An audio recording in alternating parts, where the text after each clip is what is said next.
चलिए, तो इंडिया घूम रहा है और इंडिया के इस सैर सपाटे के पीछे हम कहीं ना कहीं अपना मुनाफा भी ढूंढ लेते हैं और इसी तर्ज पर हम देख रहे हैं कि टूरिज्म इंडेक्स फंड भी लॉन्च हो रहे हैं।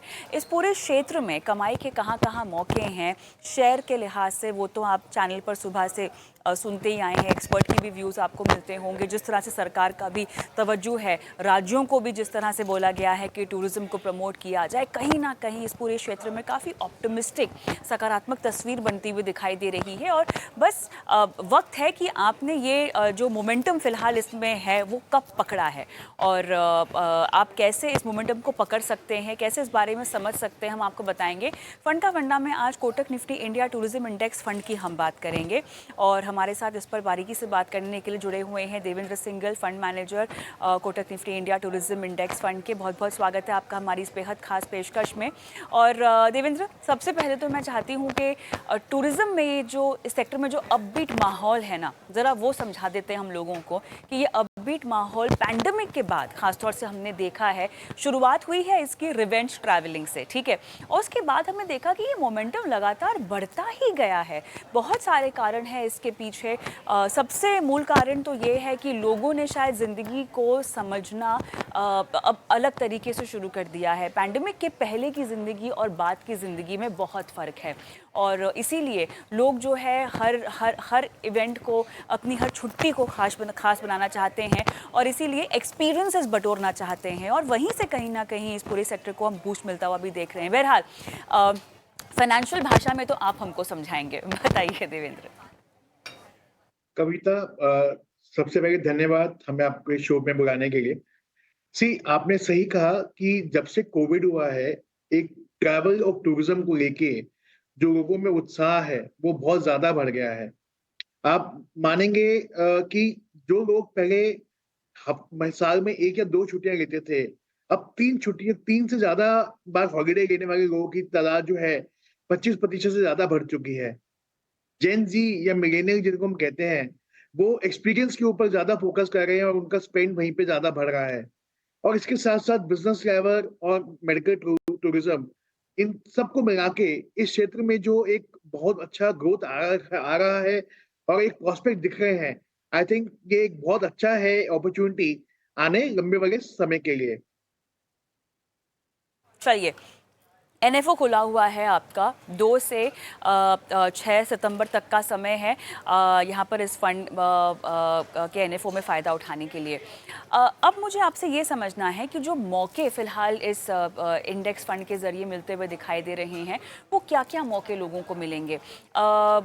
टूरिज़्म सेक्टर ऐसा भी नहीं है कि बहुत बड़ा है और इसमें बहुत सारे ऐसे प्लेयर्स हैं जो शामिल हो सकते हैं, लेकिन जब आप एक इंडेक्स फंड की बात करते हैं तो किन किन सेक्टर के टूरिज्म प्लेयर्स को शामिल किया गया है, किस किस तरह की वेटेज है। मैं अगर कोई अगर इस इंडेक्स फंड को खरीदना चाहता है तो कैसे उनकी भागीदारी इस पूरे क्षेत्र में हो जाती है, किन किन कंपनियों के जरिए, बताइएगा। कविता, बहुत ही उपयुक्त सवाल है आपका। एकदम जो निष्कर्ष है वो सही है कि अभी इस क्षेत्र में बहुत सारी कंपनीज नहीं है। तो अगर हम इस इंडेक्स फंड की बात करें तो यहाँ पे टोटल अभी कोई 17 कंपनियां हैं जिसमें ये फंड निवेश करता है, जो travel services, travel infrastructure, leisure services and consumer durables, इन सबको मिला के ये फंड जो बना है अभी, और जैसे जैसे इसके अंदर कंपनियां आती रहेंगी इसमें ये ऐड होता रहेगा। तो अभी तो इसके अंदर जैसे मैंने कहा 4 बड़े क्षेत्र हैं: travel services, travel infrastructure, leisure services and consumer durables. Travel infrastructure के अंदर आपका एयरपोर्ट्स आ गया। ट्रैवल सर्विसेज के अंदर आपके कहते हैं इंफ्रास्ट्रक्चर प्लेस में आ जाएंगे। Durable airport, airlines, hotels, restaurants, plastic product companies, tour related services, ये सब इसके अंदर आते हैं। जो ये इंडेक्स है इसके अंदर अभी जो, क्योंकि नॉर्मली स्टॉक्स जो इसके अंदर एनएससी बोलता है वो 30 मैक्सिमम जा सकते हैं, बट करंटली सिर्फ 17 स्टॉक्स है इसके अंदर और पर एक स्टॉक में 20% का कैप है। तो जो सबसे बड़ा स्टॉक है वो 20% के ऊपर नहीं जा सकता और सबसे छोटा जो स्टॉक है वो भी 3% है। तो जैसे मैंने कहा, airlines, airport and airport services, hotel and hotel services and restaurants and tour and travel related कंपनियां इस क्षेत्र में शामिल हैं।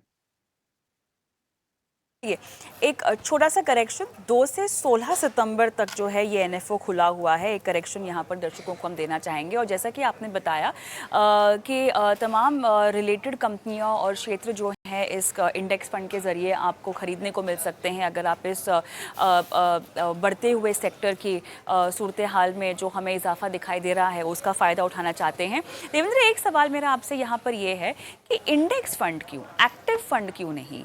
क्या आपको नहीं लगता, क्योंकि ऐसा तो हम देख रहे हैं कि माहौल पैसिव को लेकर और इंडेक्स को लेकर काफ़ी गर्म है। ईटीएफ में मेरे ख्याल से लोगों ने अब बहुत दिलचस्पी दिखानी शुरू कर दी है। एक तरह से पूरा पैसिव का माहौल काफ़ी तूल पकड़ रहा है हमारे देश में, लेकिन एक पैसिव फंड क्यों नहीं टूरिज्म के लिए? जैसा हमने पहले भी बात किया कि अभी ये क्षेत्र जो है वो बहुत बड़ा नहीं हुआ है। तो जब आप एक एक्टिव फंड की बात करते हैं तो आप ये सोचते हैं कि आपके फंड में कोई 15 से 25 सिक्योरिटीज के बीच में होगी या 30 सिक्योरिटीज होंगी। एक कोई सिक्योरिटी 10% के ऊपर वेट नहीं होगा, वो डाइवर्सिफाइड फोकस होएगा।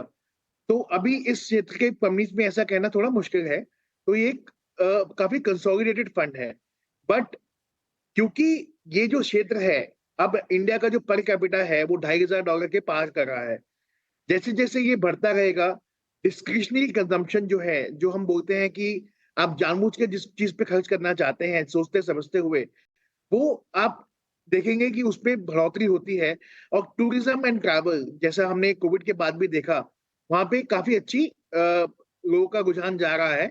तो उसको देखते हुए ये एक अच्छा सेक्टर है, बट क्योंकि ये बहुत अभी बड़ा नहीं है, तो I think as a passive में इसका एक जो है, जो एक्सपोज़र लेना ठीक रहेगा एज़ अ हाउस। बट जबकि अगर आप डाइवर्सिफाइड फंड में देखते हैं, तो हम कुछ-कुछ एक्सपोज़र ट्रैवल एंड टूरिज़्म में भी लेते हैं। बट अभी हमको लगता है कि पूरे एक्टिव फंड के लिए ये थोड़ा सेक्टर में अभी थोड़ी-सी जो निवेश है, वो सीमित जगह तक होना चाहिए। देवेंद्र, सवाल अब यहाँ पर ये उठता है, क्योंकि हम केवल 17 कंपनियों की ही बात कर रहे हैं। उसमें अगर किसी ने डायरेक्ट स्टॉक के जरिए निवेश कर रखा हो तो तब भी इस तरह का फंड पोर्टफोलियो में शामिल करना ठीक होगा। और बाकी तो क्योंकि बढ़ता हुआ सेक्टर है, तो बाकी तरह के भी जो फंड्स हैं, मेनली मान लीजिए अगर एक प्योर लार्ज कैप हो या कोई मिड कैप हो, उसमें भी इस तरह का एक्सपोजर शायद हमें देखने को मिल सकता है। तो रेपुटेशन नहीं हो जाएगा आपके इन्वेस्टमेंट का अगर किसी ने डायरेक्ट स्टॉक्स के जरिए यहाँ पर, बिकॉज काफ़ी छोटा, बात वही पर घूम फिर कर आ रही है कि काफ़ी छोटा क्षेत्र है और कंपनियाँ कम है। तो बताइए। देखिए, जभी भी आप सीधे स्टॉक्स के अंदर निवेश की बात करते हैं, तो हम हमेशा ये बोलते हैं, जब तक आपको पूरी स्टॉक्स की समझ नहीं है, उसके बिज़नेस की, उसके फंडामेंटल्स की, उसकी मैनेजमेंट की और फिर उसके वैल्यूएशन की, तब तक आपको उसपे निवेश नहीं करना चाहिए। बट अगर आप एक बास्केट लेना चाहते हैं किसी सेक्टर विशेष का, तो उसके लिए आपको फिर मान लीजिए अब इसमें 17 स्टॉक्स हैं, तो आप किस प्रोपोर्शन में उस स्टॉक्स को लेंगे, वो पोर्टफोलियो आपके पोर्टफोलियो में कितना प्रतिशत होना चाहिए। तो अगर आप ऐसे ही लेते रहेंगे तो आपके खुद के पोर्टफोलियो में 100, 150, 200 स्टॉक्स हो जाएँगे, राइट? तो इसको हटाते हुए इसको दरकिनार करते हुए अगर आप एक सेक्टर विशेष का इंडेक्स फंड ले लें या ईटीएफ ले लें, तो वो आपको एक्सपोज़र भी देता है, डाइवर्सिफिकेशन भी देता है और जैसे-जैसे वो सेक्टर आगे बढ़ता है, आपको उसके अंदर रीबैलेंसिंग करने की भी ज़रूरत कम पड़ती है। देखिए, तो कोई हर हमारे क्षेत्र हिसाब से से कोई ना कोई। या जी, जी, जी, जी, बोलिए, बोलिए, बोलिए। तो हमारे हिसाब से अगर आप किसी सेक्टर विशेष में निवेश करना चाहते हैं, तो आप स्टॉक्स की बजाय आप एक पैसिव स्ट्रैटेजी के अंदर या उसमें कोई सेक्टोरल या थीमेटिक के अंदर अगर आप जाते हैं, तो आपको बेटर रहेगा, वरना स्टॉक स्पेसिफिक जाने के मुकाबले। आप ये बताइए मुझे, क्योंकि हर सेक्टर से कुछ ना कोई जोखिम तो जुड़ा हुआ होता है ना? अगर आप यहाँ पर निवेश कर रहे हैं, तो इसको लेकर क्या जोखिम है? क्या-क्या रेड फ्लैग्स हैं जो शायद निवेशकों को ध्यान में रख लेने चाहिए?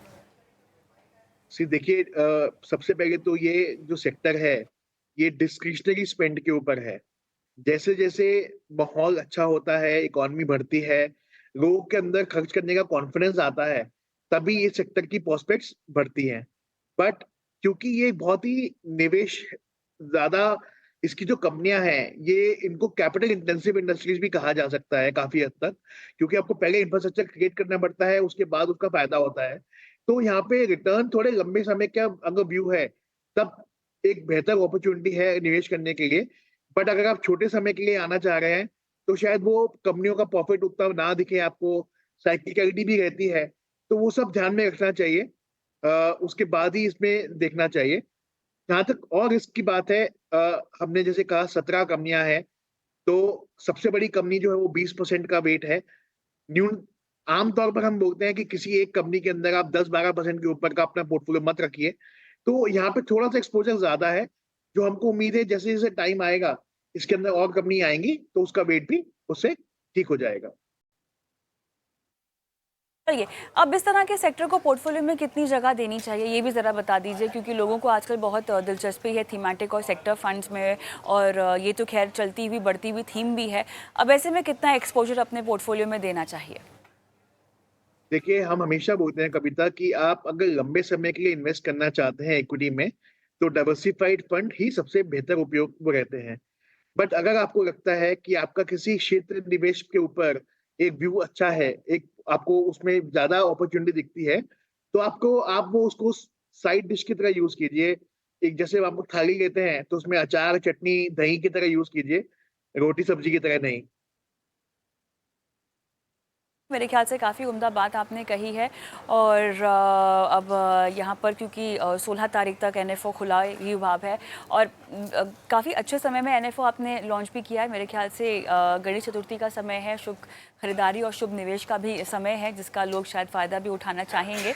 क्योंकि हम टूरिज़्म इंडेक्स फ़ंड की यहाँ पर बात कर रहे हैं, और बाकी दर्शकों को ये बताना भी ज़रूरी होगा कि अगर उन्हें भी अपनी ट्रैवल प्लानिंग की ज़रूरत है, तो हमारा शो वहाँ पे भी आपके काम आ सकता है, क्योंकि न सिर्फ इस सेक्टर में निवेश करने को लेकर हम आपको नुस्खे बताते हैं, बल्कि आपके ट्रैवल प्लान को लेकर आपको कैसे आगे बढ़ना चाहिए उसकी भी सलाह आपको देते हैं।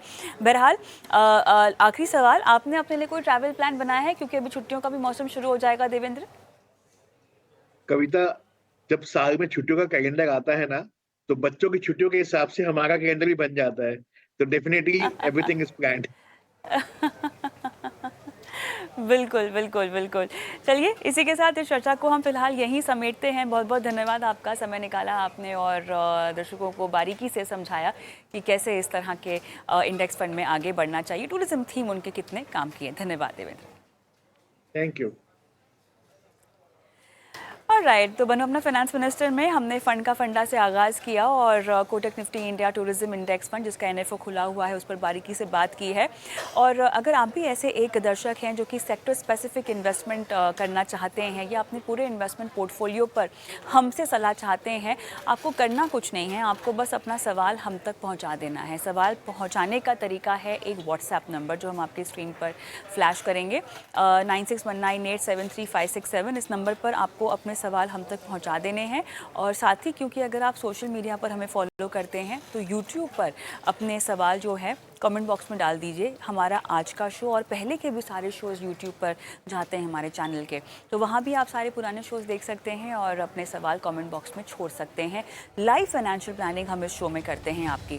तो चलिए फ़िलहाल एक छोटा सा ब्रेक लेते हैं हम, और ब्रेक के उस पार हमारे साथ जुड़ेंगे हेमंत रुस्तगी, जो आपकी लाइव फाइनेंशियल प्लानिंग करेंगे।